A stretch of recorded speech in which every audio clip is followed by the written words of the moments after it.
Bonsoir François Asselineau. Bonsoir. Merci d'être avec nous en direct sur Europe 1. Cette fois-ci, ça y est, vous êtes dans l'engrenage de la campagne présidentielle, chose que vous n'aviez pas réussi à enclencher il y a 5 ans faute de parrainage. Vous n'avez pas forcément choisi la meilleure des campagnes. Pourquoi ? Les affaires, le climat détestable. Ah oui, vous voulez dire la campagne des autres. Vous savez, moi je ne m'occupe pas trop des autres candidats. Moi j'essaye de hausser le niveau de la campagne. D'ailleurs, je pense que les journalistes m'ont découvert à l'occasion de cette campagne, et de plus en plus. Ils ont découvert notamment que le samedi dernier, le 25 mars, nous avons réuni quand même 6500 personnes. Je dis bien 6500. Il y avait 5500 chaises qui étaient toutes pleines et il y avait en plus de ça plusieurs centaines d'autres personnes ailleurs. 6500 personnes porte de la Villette, dans un endroit où le Parti Socialiste, pour la Belle Alliance Populaire, le 3 décembre dernier, avait eu à peu près 2200 personnes. C'est-à-dire qu'on a réuni 3 fois plus que le Parti Socialiste. Alors, vous dites juste, présentez-vous François Asselineau. On ne vous connaît pas. Qui êtes-vous ? On dit de vous que vous êtes ni de gauche, ni de droite, souverainiste, villieriste, complotiste. Je ne suis pas villieriste. J'ai rencontré M. De Villiers une fois dans ma vie. En fait, je suis un haut fonctionnaire d'origine. J'ai été dans les allées du pouvoir et même au cœur du pouvoir, puisque j'étais dans des cabinets ministériels dans le gouvernement Balladur, auprès du ministre de l'Industrie et du Commerce extérieur. C'était sous la cohabitation avec François Mitterrand. Et puis j'ai été notamment auprès du ministre des Affaires étrangères, M. de Charette, dans le gouvernement Juppé II, sous Jacques Chirac. Ensuite, j'ai été nommé délégué général à l'intelligence économique à Bercy, parce que, en général, les gens qui ont travaillé avec moi et mes supérieurs hiérarchiques et des ministres ont considéré que j'avais une capacité d'analyse significative, une capacité de voir loin, de voir à l'avance les événements qui allaient se produire. Alors ce qui s'est passé, c'est qu'après ce passage en cabinet ministériel, j'ai acquis la conviction que la France allait dans le mur et que, en réalité, les Français ne s'en rendent pas compte, mais nous sommes dirigés par des élus qui n'ont pas le vrai pouvoir. Tous les vrais pouvoirs émanent de 3 institutions. La Commission européenne à Bruxelles, qui applique des traités européens auxquels, par l'intermédiaire de ces traités, on a retiré aux Français leur pouvoir souverain dans de très nombreux domaines. Ça, vous n'êtes pas le seul à le dire. C'est vrai. La Banque Centrale Européenne à Francfort, qui gère l'euro et qui fixe notamment la politique monétaire, budgétaire. Et puis l'OTAN, depuis Washington, qui fixe notre politique en matière diplomatique et militaire. Alors vous avez raison, Madame Le Pen, Monsieur Mélenchon, Monsieur Dupont-Aignan le disent. Mais la différence entre ces 3 personnalités et moi, c'est que moi je vais au fond des choses, comme disait Charles de Gaulle, et j'en tire les conséquences. Les conséquences, c'est quoi ? Eh bien, c'est qu'il faut arrêter de proposer, comme ils le font eux, de renégocier des traités, parce que les traités, ça se renégocie à l'unanimité des États membres, c'est-à-dire qu'il faut 28 gouvernements et ensuite 28 peuples pour changer une virgule, et si les traités sont comme ils sont, si l'Europe est comme elle est, ça n'est pas par inadvertance. C'est parce qu'il y a eu 60 ans de négociations, de marathon à Bruxelles, de crise de la dernière chance, etc., etc. Et donc, en fait, tous les États ont été obligés de céder des éléments très importants de leurs intérêts nationaux. Mais ça veut dire que l'idée de l'Europe au départ, celle des années 50, elle était bonne ou pas du tout ? Écoutez, elle a eu des effets positifs. Moi, la première fois que j'ai voté, vous savez, j'étais étudiant à HEC, j'avais voté pour la liste de l'UDF en 1979 pour les premières élections européennes. J'étais un Européen convaincu, comme on dit. Mais ce que j'ai découvert, c'est qu'en réalité, c'est une utopie qui ne peut pas fonctionner parce qu'il n'y a pas de peuple européen. Donc on a des politiques qui sont imposées et qui, en fait, je suis désolé de le dire, mais virent à la dictature. Pourquoi vous dites qu'il n'y a pas de peuple européen ? Parce que c'est vrai. Mais comment est-ce que vous le ressentez ? Comment est-ce que vous l'argumentez ? Allez dire, par exemple, allez vous balader en ce moment en Grèce et demandez aux Grecs s'ils forment le même peuple que les Allemands. Vous allez voir comment vous allez être reçus. Là, vous prenez 2 extrêmes, oui, évidemment. ou allez demander aux Polonais ce qu'ils pensent des Allemands. C'est-à-dire que moi, je suis pour la paix des ménages, je suis pour la paix dans le monde, et je suis notamment pour le règne du droit international et de l'Organisation des Nations Unies. Moi, je ne veux pas sortir des Nations Unies, je veux rester et même approfondir le pouvoir de l'ONU. Donc, je veux, en revanche, forcer des peuples à avoir, comme c'est actuellement le cas, la même monnaie. Cette affaire d'euro, vous savez, va finir par exploser. C'est pas moi qui le dis. Vous avez beaucoup de prix Nobel d'économie qui le disent. Va finir par exploser dans un feu d'artifice général. En ce moment, c'est en train d'entraîner la Grèce, l'Italie, l'Espagne et le Portugal à la ruine et les Français à l'appauvrissement massif. Donc voilà. Vous dites le Frexit, la fin de l'Union européenne, la fin de l'euro, la fin de l'OTAN. pas la fin de l'OTAN nécessairement. Moi, je propose que les Français sortent de l'OTAN. Je suis le seul candidat. Parce que Mme Le Pen, par exemple, ou M. Dupont-Aignan proposent de sortir du commandement militaire intégré. Mais le problème, c'est que les traités européens, l'article 42, pour être précis, du traité de l'Union européenne, place la diplomatie, la politique étrangère et de sécurité commune de l'Union européenne sous la tutelle de l'Alliance Atlantique, sous la tutelle de l'OTAN. Moi, je veux que que les Français retrouvent leur souveraineté, leur indépendance nationale, c'est-à-dire, comme disait Charles de Gaulle, l'indépendance nationale, c'était synonyme de démocratie. La France, étymologiquement, ça veut dire le pays des hommes libres. France, c'est ça que ça veut dire. Et je me permets de souligner, je l'ai déjà dit ailleurs, actuellement, on se trompe d'élection.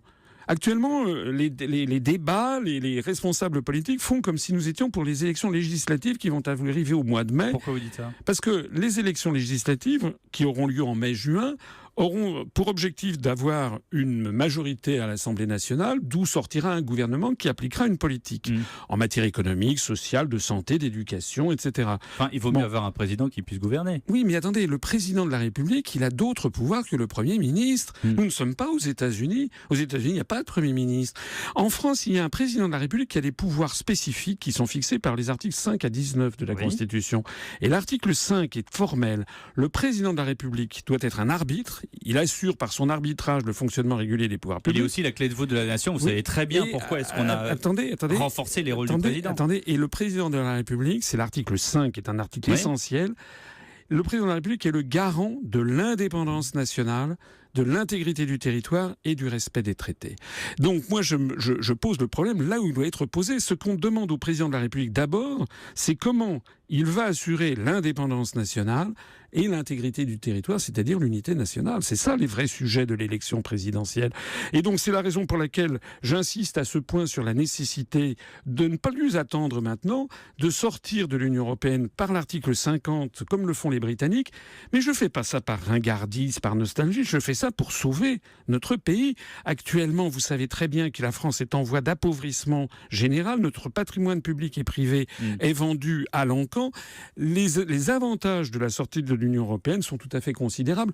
Malheureusement, on n'a jamais le temps d'aborder ces sujets. C'est un peu dommage. François Asselineau, je veux bien, vous parlez de la sortie de l'euro, vous parlez de la sortie de la zone euro, mais on sait très bien que si on abandonne l'euro, et ça tous les économistes le disent, de l'économiste de la droite à l'économiste de la gauche, tout le monde le dit, tout le monde a fait le calcul, c'est la faillite assurée. Absolument pas. Alors ça, je peux vous montrer des quantités d'autres analystes, par exemple Jacques Sapir, ou par exemple notre responsable chargé des questions monétaires à l'UPR, Vincent Brousseau, qui est quelqu'un qui est normalien, qui est docteur en mathématiques, docteur en économie, qui a passé 15 ans à la Banque Centrale Européenne et les 6 dernières années, avant d'en démissionner, au service de la politique monétaire. Eh bien, nous avons avec notre mouvement politique, je pense, l'un des meilleurs experts mondiaux de l'euro. Je vais vous parler, par exemple, vous savez que l'euro n'est pas une monnaie unique, contrairement à ce que l'on dit. En fait, tous les États ont conservé leur monnaie nationale, sauf que cette monnaie nationale, elle s'appelle euro, et elle peut s'échanger au taux de 1 pour 1 avec les autres. Ça paraît un détail. En fait, c'est absolument capital, parce que ça veut dire que si vous avez, mettons, 1000 euros sur votre compte bancaire à Paris, c'est 1000 euros de créance sur la Banque de France. Si vous les transférez, et vous avez le droit de le faire, si vous les transférez dans une banque à Berlin, vous aurez toujours 1000 euros, mais cette fois-ci, ce sera 1000 euros de créance sur la banque allemande, la Bundesbank. Et évidemment, alors, ça n'a pas la même valeur. Ça veut dire que le jour où l'euro explosera... Vous devriez prendre l'exemple avec les drachmes. Oui, en tout cas, absolument. Voilà, vous avez tout compris. Mais si vous savez ça, il y a très peu de gens qui le savent. Ceux qui le savent, mais parce que c'est juste interbancaire. C'est-à-dire mais on ne peut pas l'appliquer. Les grandes fortunes des pays du Sud, les grands groupes industriels placent tout leur argent en Allemagne. Et c'est la raison pour laquelle l'euro va finir par exploser, puisque l'euro est une espèce de malade. La zone euro, c'est comme un malade qui aurait une maladie inconnue, une maladie orpheline, où le sang remonterait tout le temps à la tête et les membres seraient tout le temps glacés. On injecte des liquidités dans les pays du Sud, ils reviennent très rapidement se placer en Allemagne. L'Allemagne, la Bundesbank a vu arriver à l'actif de son bilan plus de de 800 milliards d'euros de créances sur les banques centrales des pays du Sud. Les Allemands veulent sortir de l'euro et vous allez voir ce qui va se passer dans les mois et les années qui viennent. François Asselineau, on vous réinvitera à ce moment-là, ou peut-être que vous serez déjà président de la République. On vous entend rarement sur les retraites, sur les impôts. On a entendu les retraités là dans le journal de 22h qui disaient voilà, on n'a pas assez, on est grands-parents. S'agissant des retraites, premièrement, j'ai pris l'engagement dans mon programme de constitutionnaliser le principe des retraites par répartition, parce que je ne veux pas qu'on joue les retraites à la bourse des gens. Et deuxièmement, je veux qu'on assure un minimum absolu de retraite pour sauver de nombreux Français, notamment en zones rurales, qui sombrent dans l'indigence. Donc je pense qu'il faut qu'il y ait, d'ailleurs on l'apprenait, vous avez raison, ces jours-ci, qu'il y aurait plus d'1 million de personnes qui sont sous le seuil de pauvreté.